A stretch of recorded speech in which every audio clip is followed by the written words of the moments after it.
السلام عليكم ورحمة الله وبركاته. عندك زيت خروع في البيت، عندك كنز في بيتك، ولو ما عندكيش انزلي حالا اشتريه، ولو عندك هاتي الازازة وتعالي علشان اقولك تعملي بيه ايه.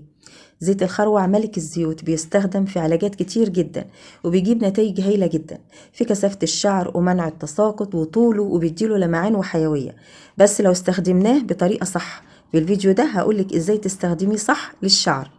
كمان زيت الخروع بيعتبر ملين طبيعي وقوي جدا لو بتعاني من الإمساك. دفي الزيت وادهنيه على بطنك ودلكي بيه منطقة السرة وانسي الإمساك نهائيا. بلاش تاخدوه شرب لأنه هيعمل إسهال شديد ومشاكل تانية مفيش حد هيقدر يستحملها. الطريقة دي اتعمل عليها دراسة ولقوا إن دي أفضل طريقة لعلاج الإمساك لما تعمليها على شكل كمادات أو تدليك.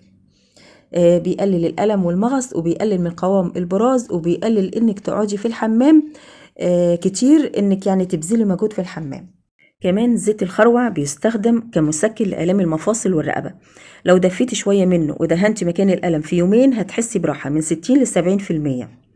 او لو جبتي قطعة قماشة مش بتستخدميها وحطيتي عليها زيت خروع واستنيتي لما القماشة تتشربه وحطيها على المفاصل مكان الألم او في اي مكان في جسمك يكون فيه التهاب او ورم، حطيها على المكان اللي فيه المشكلة، لفيها كويس وفوق منها ستريتش بلاستيك علشان تحكميها وتدفيها وسيبيها ساعتين. كرريها مرة كل يوم وانسي الألم نهائيا.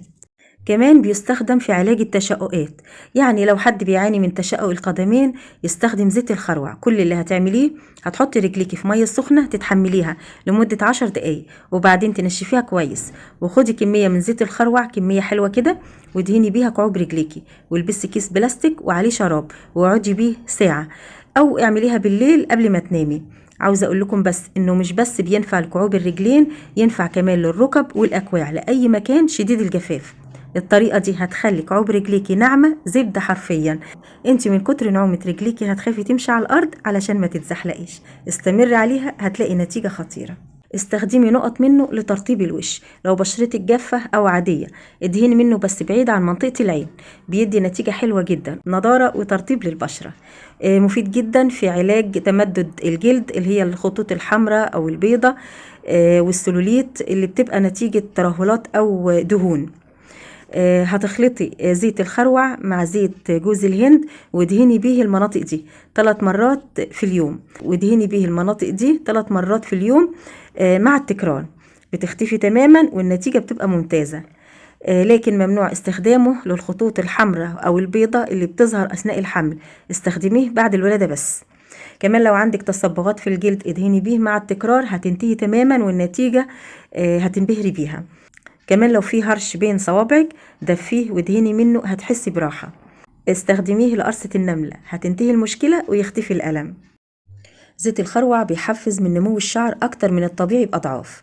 كمان بيمنع تساقط الشعر وبيزود كثافته لأنه بيحتوي على العديد من الأحماض الأمينية اللي ليها القدرة على اختراق جذور الشعر، فبتقوي الجذور فبتزود نمو الشعر بسرعة. كمان بيحتوي على فيتامين إي والأوميجا 3، فهو مضاد للأكسدة، بينشط الدورة الدموية في الرأس وبيعالج بصيلات الشعر التالفة. ده كلام الدكاترة، تقدروا تبحثوا عنه بنفسكم. كمان بيعالج القشرة والتهابات الراس اللي بتكون هي السبب الأساسي في سقوط الشعر. ولو شعرك جاف بيديله لمعان وحيوية، بس أهم حاجة تستخدميه صح للشعر. لازم نضيف لزيت الخروع زيوت تانية، لأن لو استخدمتيه لوحده هيحصل حاجتين. أول حاجة فروة الراس مش هتقدر تمتصه، لأن زيت الخروع من الزيوت اللي قوامها تقيل سميك جدا، فمش بالسهولة إن فروة الراس تمتصه وتستفيد بيه.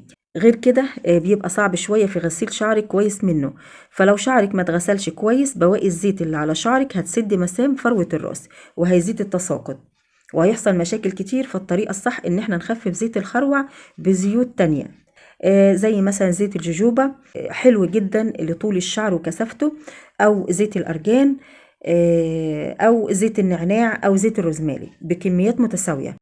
هنضيف نوعين من الزيت مع زيت الخروع ونحطهم على فروة الراس وهي جافة وندلكها كويس وندهن الشعر كله لغاية الأطراف ونسيبه على الشعر لمدة نص ساعة، وبعد كده نغسله بالشامبو ونكررها مرتين في الأسبوع لمدة 3 شهور، وانسي بقى التساقط وكلميني على الكثافة والطول والترطيب.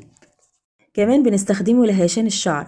يكون شعرك مندي بعد الغسيل بشوية كده، يكون مندي مش مبلول. وندهن شعرنا بكريم تسريح، كريم تكوني انت بتستخدميه او زيت تكوني بتستخدميه لتسريح الشعر. اخد نقط بسيطة كده من زيت الخروع على ايدي وادهن بيه على الشعر، امشي ايدي كده على الشعر بالكامل من فوق لغاية تحت، هتلاقيه هدى الهيشان والتقصف خالص. هيقعد معاكي يومين 3 من غير هيشان، ناعم وجميل. ومع تكرار الوصفات دي هتلاقي نتيجة هايلة بإذن الله. كده الفيديو بتاعنا خلص، اتمنى تكونوا استفدتم. لو عجبك الفيديو ما تنسيش اللايك علشان يرفع الفيديو ويشوفه اكبر عدد من الناس، فالدال على الخير كفاعله. واشوفكم على خير في فيديو جديد، مع السلامة.